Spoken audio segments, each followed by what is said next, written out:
That Joel Embiid article is one of the best articles I've ever read in my life. And I know like we do the whole sports takes and it's entertainment, and I love to do it. I grew up watching Stephen A. Smith. I still watch him. Grew up watching Shannon Sharp, Skip Bayless. It's entertainment for sure. I also graduated from Morehouse College. I also got a master's in journalism from NYU. So while I do get amped up and I talk about different athletes and stuff like that, different sports narratives, articles like this one from Dutton, I don't want to butcher his last name. It's called Joel Embiid Sees You. That's what journalism is all about. And you know an article is good if it can single-handedly change the perception of Joel Embiid in Philadelphia. That's what it did for me. Because I read this article and you're telling me that this city, from the front office to the coaches to the players to the media, they have all failed Joel Embiid. They have. From the moment Joel Embiid got here, the Sixers failed him.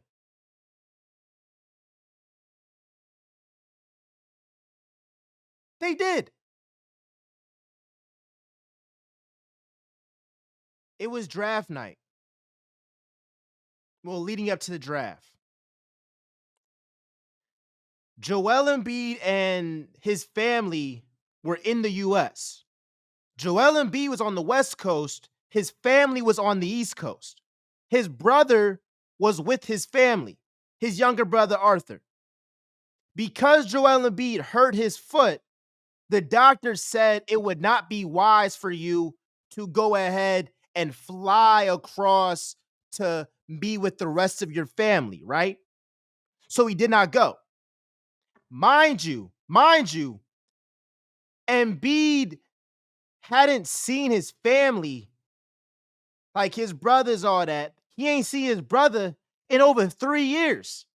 Want to know why? Because he went to America to play for Kansas, to play for, the US coach, play for this, I think the team in Jersey, I think. But he went to go ahead and get a better life, an immigrant. We need immigrants.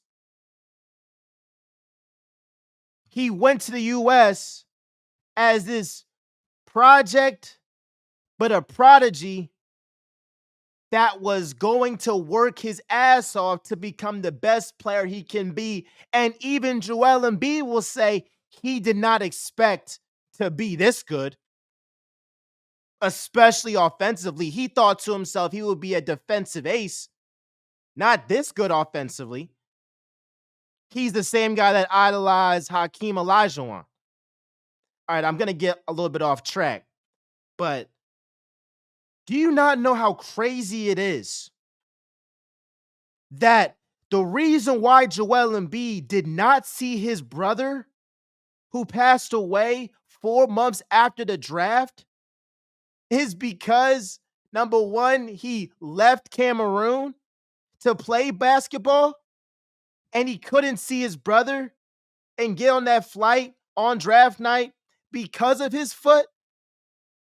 And then shortly after his brother goes back to Cameroon, and then his brother gets into a car accident. He gets hit by a car fatally. And to this day, Joel Embiid is still blaming himself. This is freaking insane. This the type of stuff in sports they don't be talking about, bruh. This is the type of stuff. They talk about the whole who's better, who's this.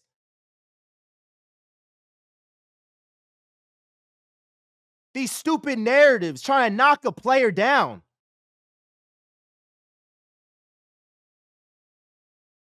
And you don't know what these athletes are going through.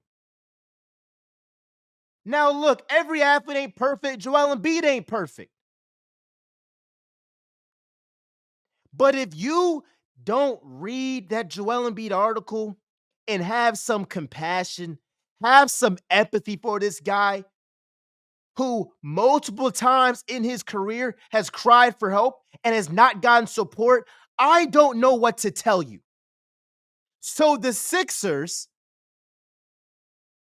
knowing that his brother passed away months after he got drafted in 2014, run with this narrative that Joel Embiid is lazy.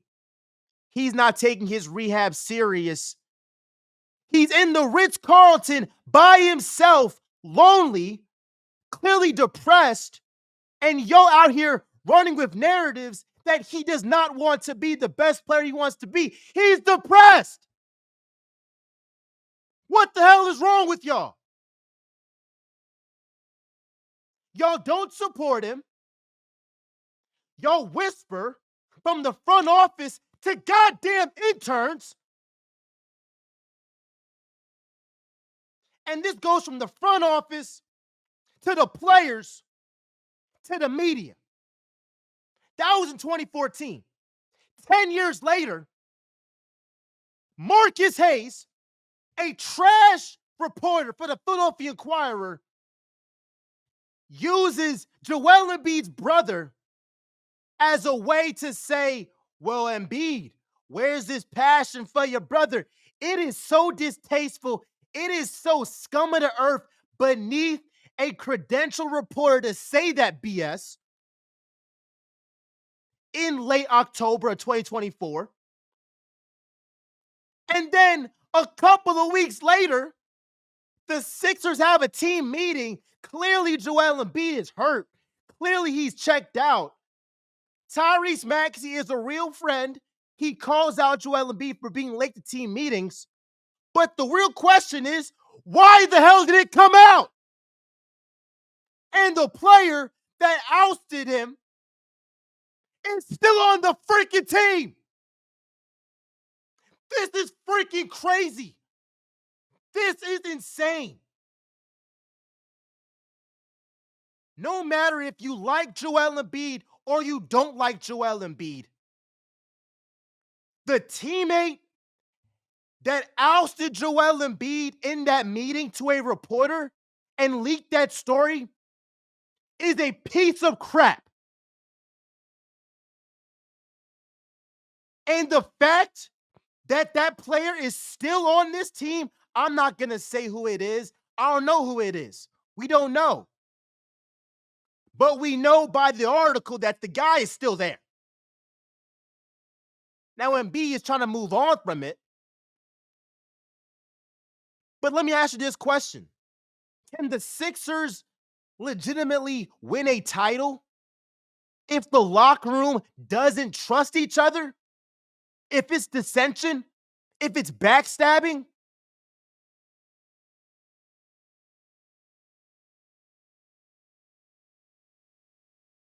And part of me feels like I failed some of y'all. And I would take accountability. Now, I have not gone as far as Marcus Hayes. That's just diabolical. I feel like I could have had more empathy, more compassion for Joel Embiid, especially because I'm not one of these talking heads that ain't have no education, nothing like that. I know how journalism goes. And with the guy in Joel Embiid, who has constantly shown up, one thing you cannot say with Joel Embiid is that he's quit. Ben Simmons quit. I'm sorry, I cannot respect Ben Simmons because he quit. Joel Embiid has never quit. That Knicks series, he had one eye and one leg. Nicholas Batum is saying, I have no idea how this guy continued to play. I saw his leg. His leg was not right, but he continued to play because of the pressure the city had on him and everybody had on him to perform. And he still dropped eye-dropping numbers in that Knicks series. in that interview after game 2, when he says, "We're going to win this series," his head's down. That's because he's trying to show that's because he's not trying to show how his face is messed up. He's not trying to have excuses.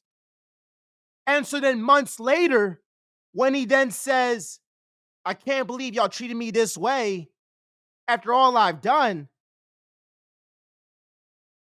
I was somebody that was like, "Bro, you are getting paid millions of dollars.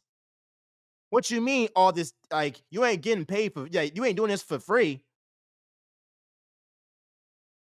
But I lacked empathy because it does not matter how much money you make. Everybody deserves empathy, especially if you put your body on the line. But I think this article was flat out amazing. I mean, it just showed that a guy in Joel Embiid is fighting so many internal battles with his family. He has enormous trust issues in terms of opening up. So you got to credit this reporter for getting this information out of Joel Embiid because he is clearly closed off.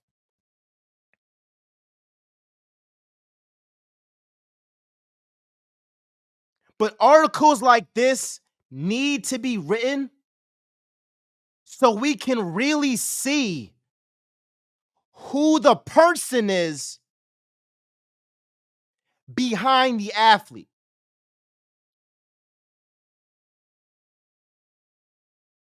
And so the one valid criticism of Joel Embiid, which he said in the article, was, "I have not won." And Embiid is not perfect. He's not perfect. My criticism of him has been, look, bruh, there's been times that you could have showed up in the playoffs and you did not. In the Hawks series, 2023 Celtics, there's been times. But that does not diminish his greatness. We love AI. Now, granted, AI went to the finals, but we love AI. AI ain't win. What did AI have? He had heart. Charles Barkley, he ain't win nothing. He's still revered as an all-time great player. But that's the one valid criticism I believe you can have for Joel Embiid. So outside of that, bro, all this stuff about him being lazy, the excuses, that article debunked that stuff. And the biggest takeaway is that the Sixers poverty organization failed him because you have people that drafted Joel Embiid that did not care about his health. They cared about their jobs. They would have rather him played for 18 months and have shown that he's this great draft pick and rush him early than have him go out here, wait it out, play the long game, and fully be healthy.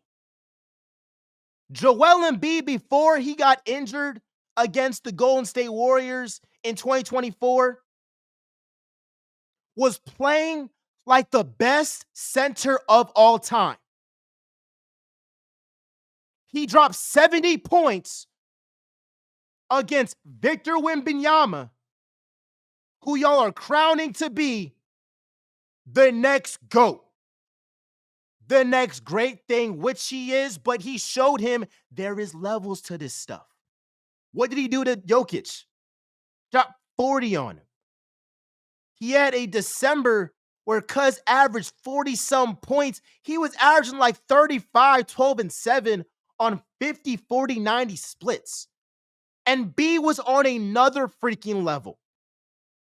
And he said, that was the first time I felt like I was finally reaching my full potential in terms of not being injured, being fully healthy, and coming into his own. Because Joel Embiid early on was still learning basketball. Imagine that. He's the third overall pick. During Kansas, he is still learning basketball. Still. Still. Not only that, he gets to the NBA, he's still learning basketball. And so it took, what, 5 some years of him playing with some injuries still to finally get to a point that he felt he was unstoppable, and he flat out was. He was. And the notion that he got a pity MVP, stop the bullcrap. Stop the BS. He earned that MVP. And if you read that article and you read Joel Embiid's story, it's a flat out miracle that he even won MVP in his career. If you don't believe in God, look at Joel Embiid's story and how far he's come, and best believe it would change your opinion on there being a higher power.